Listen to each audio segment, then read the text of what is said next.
Dans la vie, il y a des situations où, malheureusement, il y en a qui vont pas être d'accord avec moi, mais il faut rendre le mal par le mal. Oui, il y a des gens comme ça qui, quand tu regardes, ce sont des gens qui ont l'habitude de te faire du mal, qui ont l'habitude de faire du mal à tout le monde. Et tu as l'impression que ces gens-là n'ont aucune conséquence. Tu es là, tu dis oui, Dieu est grand, de toute façon il y a un karma. Mais quand tu regardes leur vie, tu as l'impression qu'il n'y a aucun karma, qu'il n'y a rien de mauvais qui arrive dans leur vie.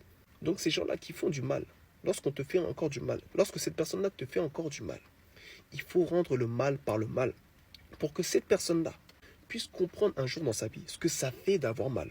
Que cette personne-là puisse être touchée pour une fois dans sa vie à son ego, dans son cœur. Tu vois, t'en as qui vont dire ouais Stevie t'es un sorcier, t'encourages les gens à faire du mal, à se venger.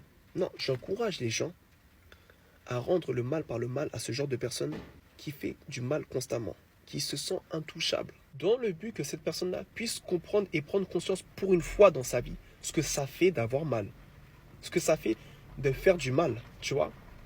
Il y a des gens comme ça, oui, il faut se venger. Et si cette personne-là est intelligente, cette personne-là va s'asseoir, boire de l'eau et commencer à réfléchir à tout le mal qu'elle a fait. Des fois, tu te poses la question, tu te dis, cette personne-là n'a aucune conséquence, qu'est-ce que je dois faire?